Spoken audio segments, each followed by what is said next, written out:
Hello, Self Cosmos, Ohana, Soul Dr. Nick here. It is Thursday, November 13th, 2025, around 9:30 in the morning here on the rooftop patio. Got the fire in front of me, got the rain going, and I have had my founder's call with Matt this morning. Have another Matt coming over, so it's a total day of Matts.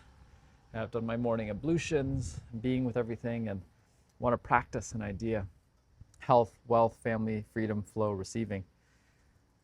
There's a paradox, a dichotomy. I'm doing this Ohana breath, which is really a regular practice that is meeting people where they're at, that is guiding people towards self. I'm going to use the word actualization right now, that is complete in and of itself, that I can see I'm encouraging people to assist me in expanding this so I can actually expand the offering as well. Right now it's every second week. If we had this more often, we'd be able to do this probably several times a month. I'd be able to hire others to lead, especially when I'm not available to, and to allow for more variety, freedom, fun, play, experience, exposure. And for myself to keep taking a look at what is the roots of this, what is the themes of this, what is the overall essence of this, what is the practice of this, what is the returning to this, and to be able to pay people and have this be a wonderful curated experience. Secondarily, I'm creating a bespoke experience for people who are really wanting to dive in fully mind, body, soul, investing time, energy, self, creating the deepest forms and bonds of Ohana, creating parallel realities, and through that it's a health, wealth, family, freedom, flow, receiving. And that's part of the whole ethos of the radical selfishness, the I always have a choice, the only constant's change, I feel to heal. Everything is a story.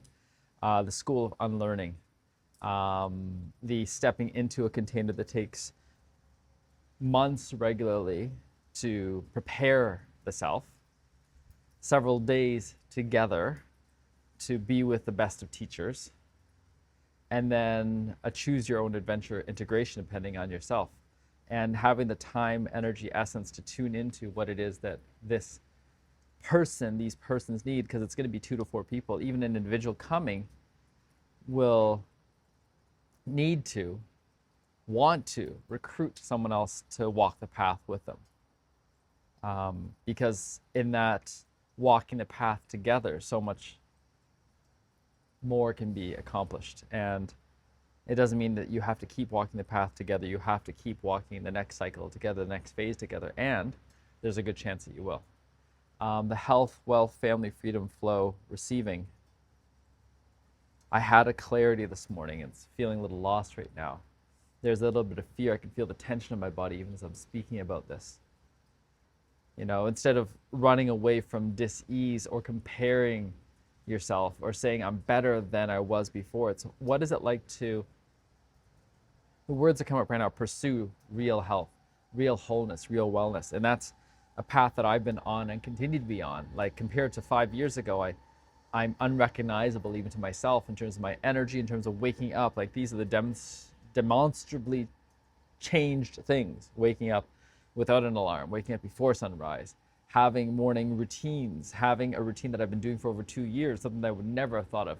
Enemas, urine therapy, breath, light, PMF, having the capacity, the resources, the wherewithal to do this, having the sunrise be an important component of every day.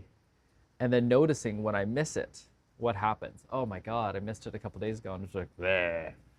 And then being conscious of things like non-native EMF, things like that, but not making it mean that I'm trapped. Rather, how do I shift the baseline of exposure?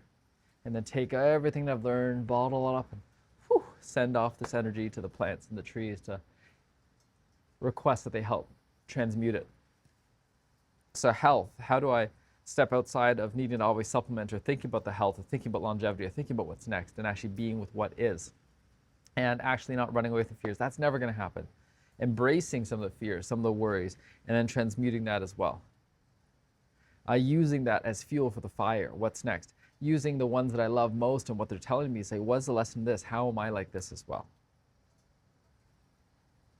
And then taking this to wealth, wealth being the abundance, real abundance. What is it that really matters? Before it was all about how do I increase the material possessions? How do I get myself out of debt?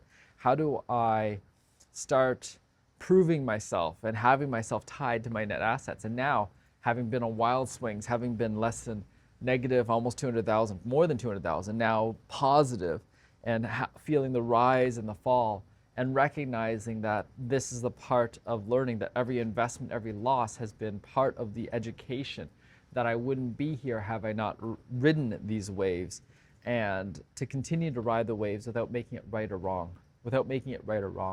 and having such an amazing team around me, surrounding myself with people who value wealth in the same way, value looking at generational wealth, value looking at how do we actually empower not just ourselves but those around us, and how to take a look at this not just from the Caucasian perspective, not just from the European descent, but looking at it from the Chinese descent, looking at it from the Asian descent, looking at it from the Hawaiian descent, looking at it from the South American descent, looking at it from the indigenous populations, without making it wrong, because there's been a part of me that's been driving towards capitalism and learning all these different techniques, having learned about buying, housing, and renting, but not having done that, having learned about Bitcoin early, having learned about Google, having learned about Apple, having learned about Shopify, having learned about stocks, having learned about options trading, having learned about covered calls, all of these things I know.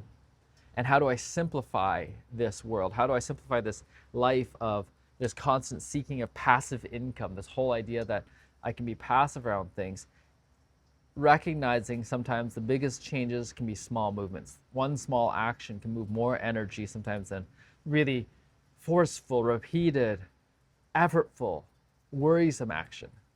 And recognizing that I'm more willing to receive the riches that are coming through, more willing to allow it to come through as an investment in myself for the changes that I can see, more willing to learn to live outside of the paradoxes, the paradigms that I've been in. And then switching over, it's coming up in the breath of family, and how this year has been a real shift in family, going to my parents' 50th wedding anniversary and recognizing I spent decades blaming them, and now I'm like praising them and saying thank you for this life, regardless of how it turns out. It's so easy to trauma bond rather than say, okay, I'm where I'm at, not in spite of, but because of all the things that I've been through, including the challenges. And thank you for the challenges that I've been through, even the hardest ones, because I've been through it now. And coming on the other side, I can keep going back going, I was traumatized, or thank you, what's the lesson now? What's the lesson now? What's the lesson now? And the lessons that I can keep getting without having to go through that complete shock of disconnection, of dis-ease, of loneliness, of pain, of agony. And I've been through agonizing illness. I've been through agonizing depression. I've been through agonizing psychotic breaks almost.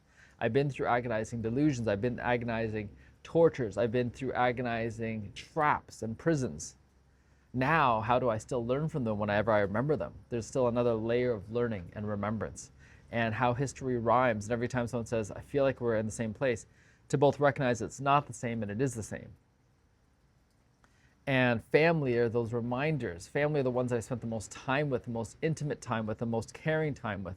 And it's not just about the length of time or the years of time, but the depth of the time we spent together.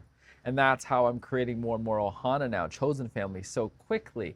And how I can see sometimes it's hard to imagine that I've created bonds that I know will stand the test of time, and you will never know until they are tested in a way. And when they are tested and not think one way or the other, even in the midst of betrayal, things can come back. Even in the midst of separation, things can come back.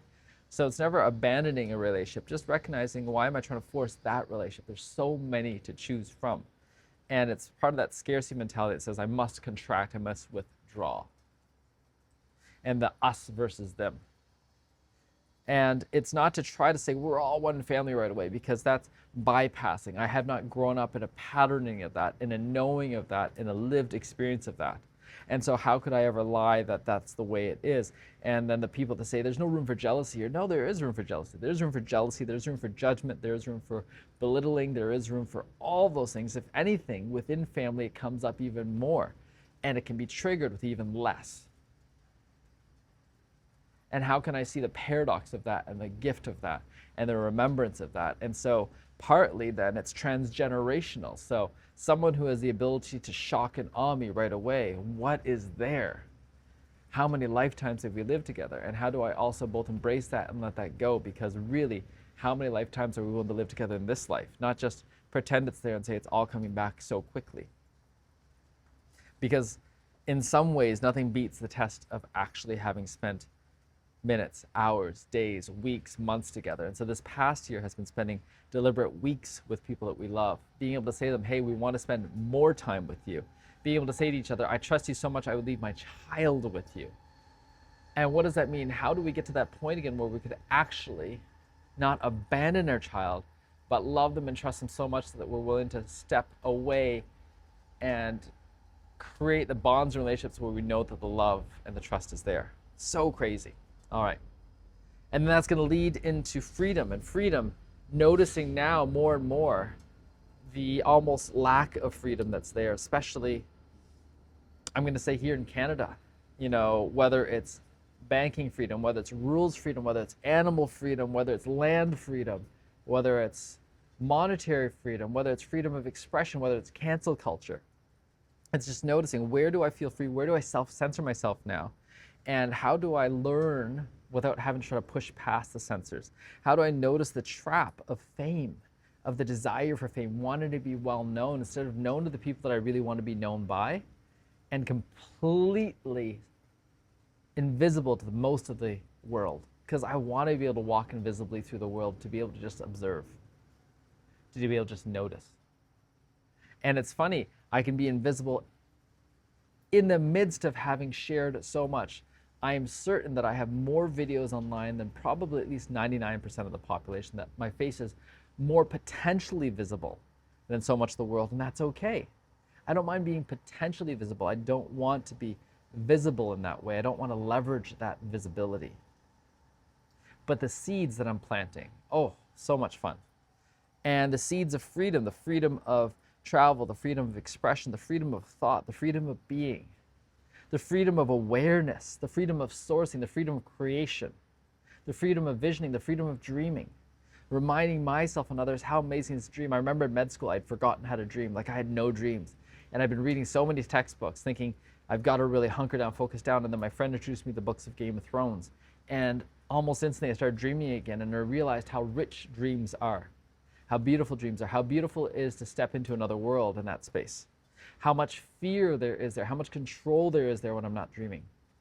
And that's the freedom from control, my own control, my self-control. And it's different. It's distinct from discipline. It's distinct from structure. It's distinct from the scaffolding that I'm creating. But when I'm trying to control, I can feel the clamping down. I can feel the removal of possibilities, the facing of the facts and saying that things are factual. Things have to happen this way. And having the conversations where I have the shame and the guilt of, oh, it's not going the way I want, but this is probably how it's revealed to myself. I had that yesterday as I was trying to imagine how to actually let go of this home, how to clear it out, how to sell all the stuff. And someone dear to me was so kind and reminded me, was like, you're terrible at decluttering. You're terrible at letting go of stuff. So why are you trying to control how that goes? Oh, that's part of the fear. Got it. Be with the gifts that you have, visioning, calling things into reality, being able to help clarify what's next. Okay, let's do that.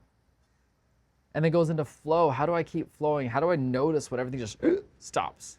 And I've noticed that. And the reason I have these checkpoints in now, I realize, these morning practices, these meetings with my founding partner, Matt, is to be able to notice, oh, where do things stop? And how do I honestly address that? Honestly address when I feel like I'm getting kicked out of something, when I fail something, when I fuck something up. How do I keep noticing when we're creating the web page? How do I just try to keep tweaking and both tweak and let go of the tweaking at the same time? Let's keep simplifying the language, letting go of the shoulds, letting go of the adjectives that are not necessary, that are there trying to pull someone and try to get someone to think a certain thing. And then also then gets into receiving. And receiving, oh my God, there's layers and layers of receiving, because to receive is to give is to receive. And when I'm giving so freely and giving so clearly, giving of real value, then I can receive of real value, receive so freely, receive so easily, then it becomes easy on someone else's side. And I notice I'm still forcing the receiving. I'm still trying to force the receiving, which is actually taking, which is actually controlling. And part of it is the balance of the trust is stepping into it. It's noticing when I'm "Ugh," and there's so much shame and blame and guilt and self-judgment that happens. And it's a self-judgment that guides into the judgment of others. And this all leads into whether it's a school of unlearning, whether it's the radical selfishness, whether it's just the I am, whether it's the being surrounded by spirits, whether it's the unknown, the ineffable, whether it's the structure, whether it's the giving, the go-giver, whether it's the authenticity, whether it's the transparency, whether it's just taking it easy, whether it's the alchemy, whether it's the fiction. There's so many layers to lead into. And I look forward to continue to spiral around, to circle around, to notice the next set of themes that want to come out without making it right, without making it wrong. Notice who keeps showing up again. Notice, notice, notice. And notice when I'm trying to make things hard for others rather than sticking to the integrity, the authenticity of what I know I want to create and getting the guidance, support, the help of others to create these bespoke processes, and recognizing right now, even though the cost may seem high, the cost itself relative to the benefit, relative to the self-investment is low for those who can actually see it. And there's so much time, energy, investment spent on it. And part of it is because there's so much benefit to myself too. All right. This is enough for now. And I'm tired. There's a part of me that's really, really tired. So I look forward to resting when I can. Ciao for now.